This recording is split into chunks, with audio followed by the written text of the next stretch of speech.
Good morning, everyone. Thank you for attending this morning's City Council agenda. It's Tuesday, June the 3rd, 2025. We're calling this meeting to order right now, and first of all, we'd like to start with our prayer this morning by Art Mavrode. We pronounced that right.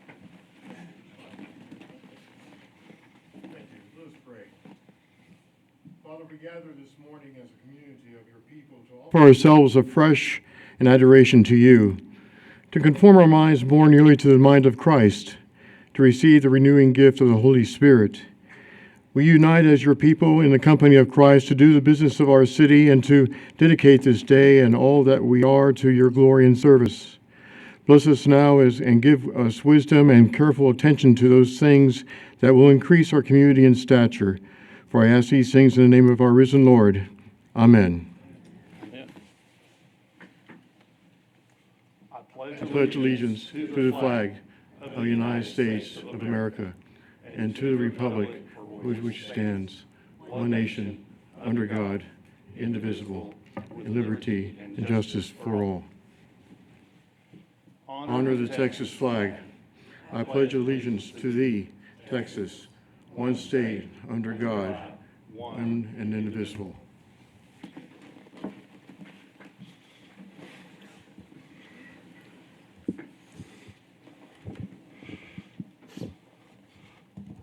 All right, as we start public comment, Heather, do you have anybody signed up? Yes, sir. Evelyn Smith. You know what, let me read this statement right quick before you start, Evelyn. You're fine. Go ahead and come on up, Evelyn. Members of the public may raise issues or concerns not listed on the regular agenda during this time. To participate, please sign in with the city clerk prior to the beginning of the meeting. Speakers will be called in the order they are assigned. When speaking, citizens must speak from the podium, address all comments to the dais, begin by stating your name and address or single-member district number, and limit their remarks to 3 minutes or less.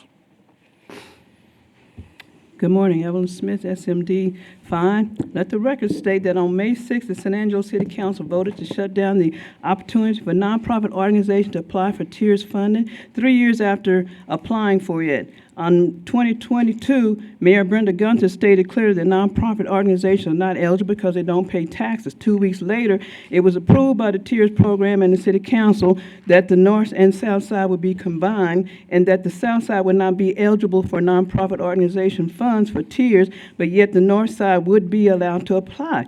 It is important that in the Texas Comptroller regulation, there's nothing to disqualify nonprofits from TIERS funding. The City Council knew that nonprofit like churches do not pay taxes, yet they allowed them to apply anyway.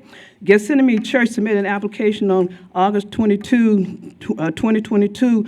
Over the following 3 years, the TIERS Board reviewed and approved the application, but yet it was continually rejected by the City Council. And I believe that's not a valid reason. The City Council normally opened the door for nonprofits to apply despite their tax-exempt status, and yet they continued to process for 3 years.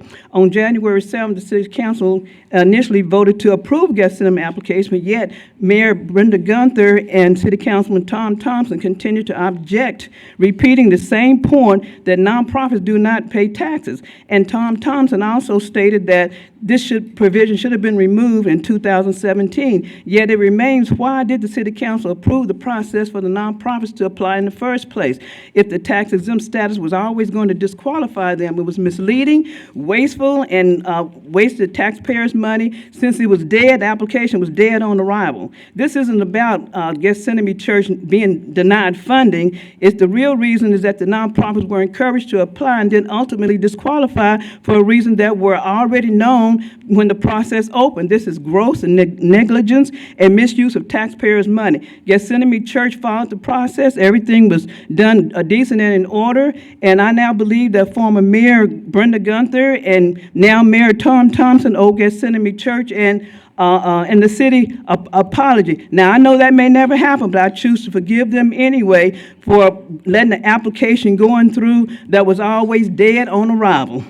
And I want to thank the City Council, the continuing City Council who did support the nonprofit organization. I want to thank John Mark Hogg, who was a director when this first started. And I want to also thank Mr. Van Noy, who constantly, diligently worked hard on this, wasting his time. Thank you. Thank you, Evelyn. That concludes. And that concludes public comment. Now we'll go ahead and move into item 5, the consent agenda. Does anybody here, we'll start down here on the end with you, Mary. Is there anything you'd like to pull? No, sir. Karen? Nothing to pull. Patrick? No, sir. Harry? No, ma'am. No, sir. Tommy? Maybe right. Mr. Ebert? Nothing to pull. No, sir. With that, items A through, where do we go? At the wrong sheet here. Items A through I are approved. Need a Oh, motion. excuse me, I need a motion. So moved. Second. First by Tommy, second by Harry Thomas. Is there any public comment on any of the consent agenda? No, sir. With no public comment, we'll take a vote. All of those in favor say aye. Aye. Any opposed? None opposed, passes 6-0. We'll move into the regular agenda. Comments regarding items on the regular agenda may be made by the public when each item is discussed as outlined above. To participate, please sign in with the city clerk prior to the beginning of the meeting. Speakers will be called in the order they are signed in. Comments are limited to less than 3 minutes. Applicants, proponents, and appellants are exempt from the time limit above and instead must limit their remarks to less than 5 minutes. We'll move into item A. Bear with me, I have a better printout.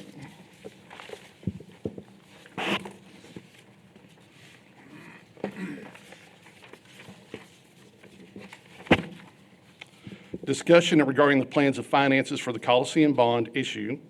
Presentation made by Public Finance Incorporated. Tina, you're on. Thank you, Mayor Thompson, City Council. Tina Deersky, Director of Finance. With this being a new process for a couple of our council members, I thought this would be a good time to have Vince come and talk with y'all and walk you through the timeline and the bond process that we're about to go through and kind of give you a heads up on what you'll be seeing in the future. So I'm going to introduce Vince Viala. He's the Managing Director with Specialized Public Finance Incorporated. Mayor, council members, good morning. For the record, my name is Vince Viala with Specialized Public Finance. For the city's financial advisor. First of all, congratulations on the passage of your $41,660,000 in general obligation bonds for the Coliseum improvements. As Tina's indicated, what we're going to do with this, we're going to move this to the marketplace and issue these bonds in the marketplace. And hopefully, timeline I think the council you may have in front of you, we should be coming back to y'all in July with the interest rates on these GO bonds, on where they sold and the purchasers. And at that time, you'll consider the ordinance authorizing the issuance of the CO or the GO bonds at that time. We will be obtaining a rating from Standard & Poor's and Fitch for the city. Currently, the ratings for the city are AA and AA+, so we expect those ratings to be maintained. We're not looking for any changes there. Those are also very good ratings, by the way, for the city. If the council has any questions about the sale of the GO bonds or the issuance process, I'm more than happy to try to answer them. Vince, we've had some people reach out to us locally that want to be part of that potentially want to be part of the bond or buy some of the bonds. Is there a process that they need to go through? There is, Mayor. There are basically two ways that we can access the marketplace whenever we issue bonds. One is called a competitive bid process. That's what we've done historically, where we structure the bond issue or the CO issue at that time. We put that in the marketplace and we solicit bids on the interest rate on the GO bonds from potential bidders. It's an open process for underwriting firms, for banks to bid in that way. If it is our desire to open up local market interest or make this bond issue where it's going to be available for local participants, the other method of sale is called a negotiated sale, and we have more control on a negotiated sale as far as who the buyers are. Competitive bid, we have no control because it's all interest rate driven. It's a very transparent process. We're just bidding the interest rate. We don't care who buys it. On a negotiated sale, we've got more control as far as we can establish with an underwriting firm that we would appoint as the underwriter on the bonds a local order period, where the first hour or 2 hours of the transaction day where we're issuing the bonds in the marketplace would be subject only to people in San Angelo or financial institutions in San Angelo. After that initial order period runs, then it would be opened up to the rest of the marketplace to sell the remaining amount of the bonds. So if it is our desire to try to round up local interest on this bond issue and local participation to make sure they are adequately provided with an opportunity to buy these bonds, we should do a negotiated sale as compared to a competitive bid sale. We are prepared to pivot and do that if that is the city's desire, so we can move in that direction. So let me ask you, what effect would it have on the city either way? As far as, you talk about a little bit about transparency. None of us want to limit or hamper transparency, but we sure would like to see some of local banks have said we would like to be part of this process. Whenever we're doing a competitive bid process, it's a very transparent process because, again, what you're doing is you're throwing that instrument out in the marketplace and people are bidding the interest rate, and you get those bids in. So you can see who the bidders are and the interest rates they bid. And you sell those bonds to the lowest bidder, obviously. Again, a very transparent process. On a negotiated process, you're relying on your financial advisor to make sure that you get a market transaction. Obviously, we're in the marketplace every day selling bonds, so we know where the marketplace is. We know where the marketplace would be for a San Angelo GO bond, where it should trade.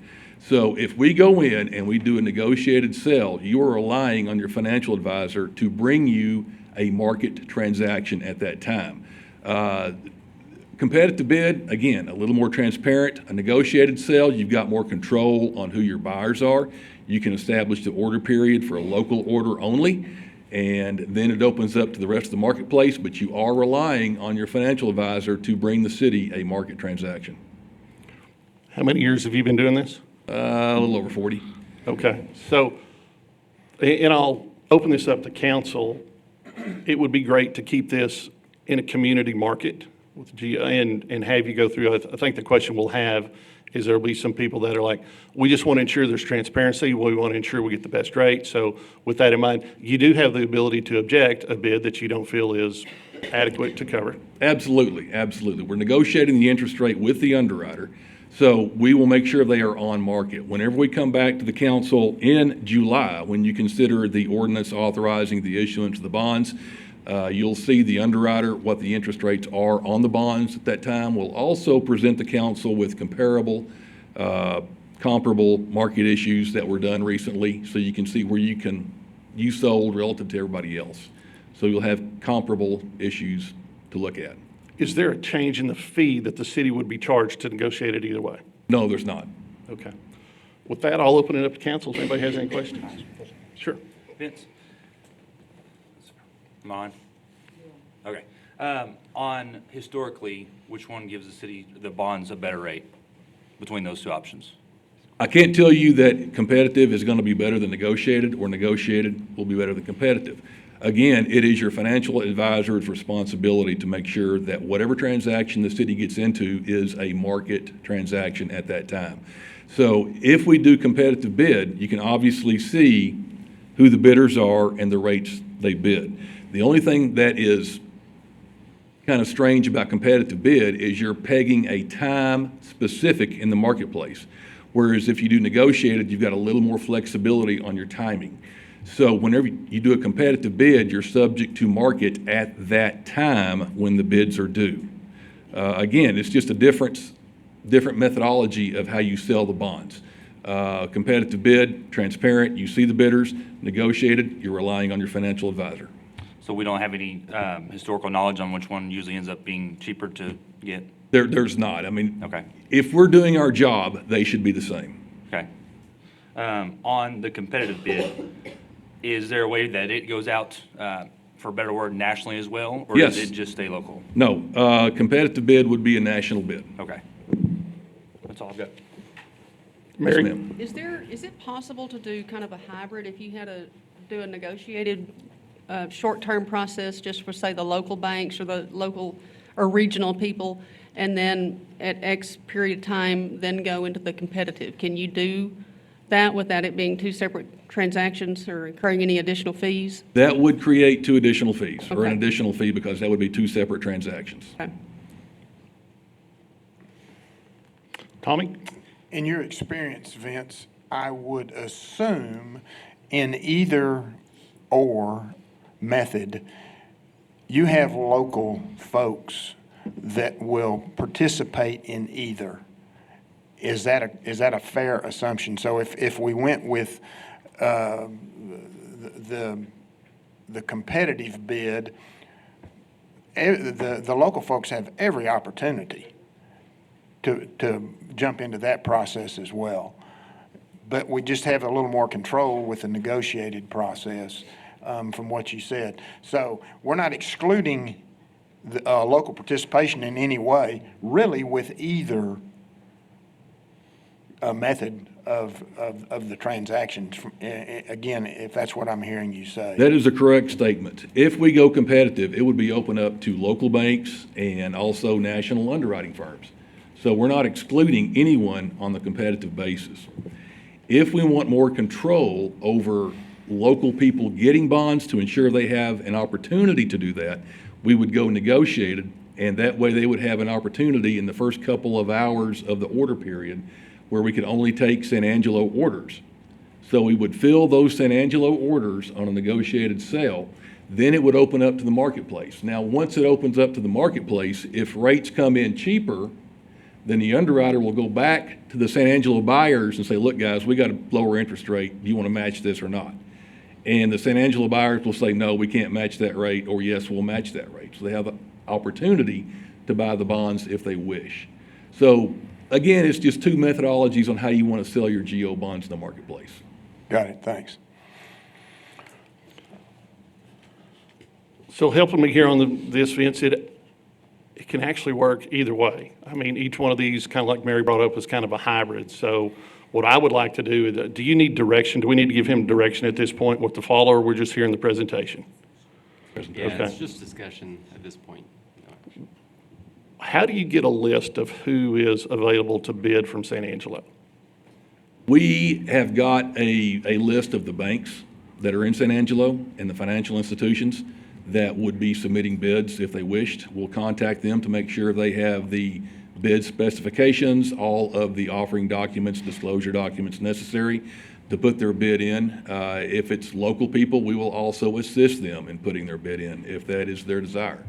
So we have a pretty good handle on who potential bidders would be in San Angelo. We're also open if someone knows of someone that wants to submit a bid. We'd love to find out who it would be. We're not going to preclude anybody. Sounds to me like 40 years, you know what's going on here. I would encourage everybody that we're going to make some decisions here within the next week or two, which way to go with this. And I sure like leaving it open for the local people because they've voiced interest in it. They want to have skin in the game. It's a good way to carry on. And with that, if nobody has any more questions, Vince, thank you so much for your time. All right, thank y'all.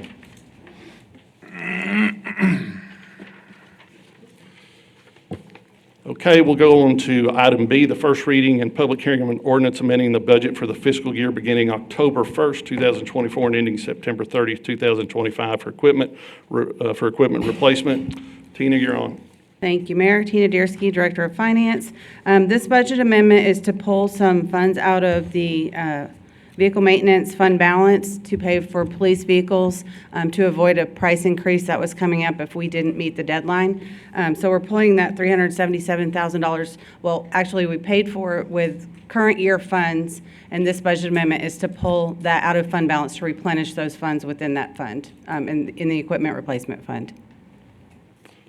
Anybody have any questions over this?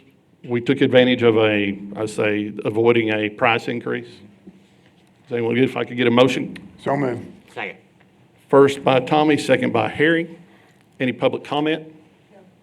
With no public comment, we'll take a vote. All in favor, say aye. Aye. Any opposed? With that, motion passes 6-0.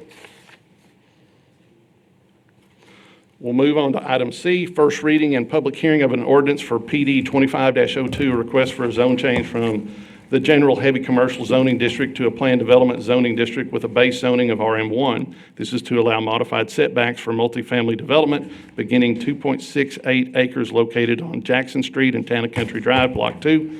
Presentation by Aaron Vanoy.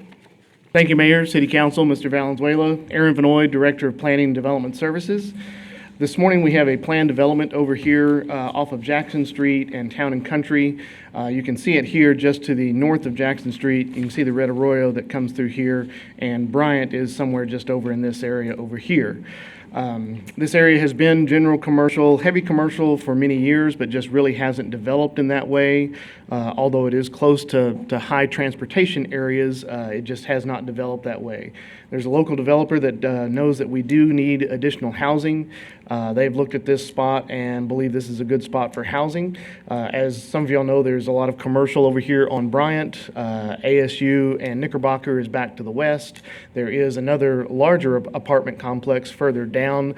These are going to be the smaller style. Again, it will have a underline of RM1, so a little bit lower density and also a lower height. It won't be the high-rise type multifamily. So this is in District 1, Mr. Tommy Hebert. Neighborhood is Rio Vista. Current zoning, you can see the property is 2.680 acres. So here's some of that zoning right now. You can see most everything around is commercial in some way. There are some heavier uses back here as far as contractor yards and things like that, like Best Techs and some other things. There's a couple of other things that there's a hotel, there's a small restaurant, the Children's Advocacy Center is there. And then as you go down Jackson to the west, there's smaller general commercial properties there and the apartment complex. Here on the right, you can just see that it's really just a vacant lot at this point. It has not been developed and is ready to have something placed on it. This did go to our planning commission in May. They did look at this, did look at the modified setbacks, and the reason for the modified setbacks are to help with some density in there, but also with and let me get back to the map real quickly. Here on Jackson Street, it will allow some structures to be a little bit closer because that's kind of the front yard, but they will be using that area right there as the front of the complex, if you will. If you have been down Houston Hart, particularly on the west side of town, you've seen the same developer, but they will be putting up a stone structure there to help with noise and traffic safety as well, to protect those properties that are back there. That they will actually protect that off of Jackson, and there won't be any access onto Jackson. And so they're being very mindful of the traffic rate that's on Jackson. This actually gives these folks here a better way to get over to this intersection there if they're heading into downtown, or if they're coming here again back to a light that goes back on Bryant, maybe they're going to the base, or if they come back this way going to ASU. So they're being very mindful about this development. It's not just going to be a lot of homes coming in, but again, modifying those setbacks are important for them to get the right amount of density to make it a viable project for them. So this did go to Planning Commission again, like I said. They did recommend approval with I believe it was a 4-0 vote. And city and staff is also recommending approval to change this to a planned development with the underlying base of RM1, with a 5-foot setback on the sides and a 10-foot setback from Town and Country Court and a 10-foot setback on the rear from Jackson Street. With that, I'll be happy to answer any questions. Aaron, as we look at, how many units is the builder thinking of putting in there? Well, since it being 2 acres, they could put up to 50 units based on our current zoning, but they're looking at around 20 to 25 units because they still have parking requirements. They want to have some little yards for the units, but they're looking around that range to see how it all lays out and fits in. Okay. I think this is a great use of some property that is set latent since I can remember. So anyway, with that, I'll open up. Does anybody have any questions? Got a couple, Mayor. Tommy? Reiterate for me, if you would, where the ingress egress is for the property. It's not on Jackson whatsoever. That is correct. And so this is Town and Country Court right here, which is a cul-de-sac that comes in. So they're going to have their entrance there. Okay. They may have 2 of them, maybe one in the bulb of the cul-de-sac and one down there, so that they kind of bring in and bring a U shape to service those. Along Jackson, they're not proposing any access to Jackson, and they're going to have the stone fence, if you will, back there to help with noise and screening and things like that. There is an alleyway here, but as of right now, there's been no discussion of utilizing that alleyway for any options at this time. In fact, talking with our operations department, they would probably have to improve it to where it's a good paved surface, and that's probably a little cost prohibitive at this time. I've had no calls on this one way or the other. I noticed in our background, Aaron, we had one in opposition, and do we know, was that a written telephone call, email? It was a written, from the notices that we sent out. This property right here is Armstrong Electric. They were concerned about safety for children. And I wasn't real sure if that was safety for children here, but again, the Children's Advocacy Center is over here. Maybe that was their concern. I do believe the developer here is trying to provide as much safety as they can for the housing in that area. It is out of the floodway, and it does have a small amount of floodplain that they're already taking account on that area. And so I think this is a good project for the area. Well, you just said something that triggered a question. Will they have to do any detention? They are looking at doing some detention. That'll probably be within their parking lot areas as well as along this area here. As you recall, maybe last council meeting, the council meeting before, the council accepted an easement for this area over here to help do some maintenance in that area. But yes, they will have that requirement from their plat process that they did back in April. Have they done their study yet, or are they required on this? They are required to do a drainage study, and that'll be submitted to the engineering department, and they will work through what the requirements are from that study. Fair enough. Mayor, with that, since I've had no comments on this, I'd make a motion to approve as presented. Second. I've got a first from Tommy Hebert, a second from Harry. I'd like to ask him a couple questions. Yeah, Patrick. Hey, Aaron. Yes, sir. You said it hasn't been developed. Has this property been for sale? Has it changed hands recently? Well, I know they just recently purchased this property. Okay. The current developer has. I don't know if it's been for sale for a long time or not. I know it had been under Town and Country ownership for many, many years, but I don't know if it was been for sale for the last 5 to 10 years. But So it here was we, Town and Country before that? I believe That it my was. question. Okay. So with residential properties, banks don't like to loan on them if they're in commercial areas. Not if it's zoned commercial, but if it's a commercial area, predominantly commercial like this is. Have they looked into that at all? Do you know if they've brought that concern forward? normally this developer, they finance themselves, and so that really hasn't been an issue for them in the past. There are times that the banks will reach out to us for what's called a zoning letter. We write the zoning letter. Of course, this being a planned development with the RM zoning, which is kind of a residential zoning for low-rise multifamily, but it also offers single-family, two-family. We tend to write that letter for banks for particularly smaller developments, and they seem to accept that as the underwriter of, okay, this really is residential, and it could come back residential in the future as well if something happened. Okay, thank you. Any other questions, Mary, Karen? With that, I got a first by Tommy, a second by Harry. Any public comment? With no public comment, we'll take a vote. All in favor, say aye. Aye. Any opposed? Vote passes 5-1. With that, we're through. We're complete with the regular agenda. There is no closed session. Follow-up and administrative issues. Nothing from executive session. We'll go into item B. Consider approving various board nominations for Public Art Commission, Elaine Stribling, SMD 6, to a third term ending 2027. Need a motion? You need a motion? We got a first from Mary. Second from Carrie. Karen? Her. We got it. We're a little relaxed here today. Anyway. With all of that information, all those in favor say aye. Aye. Any opposed? With that, we'll adjourn this meeting at 9:01. Sweet.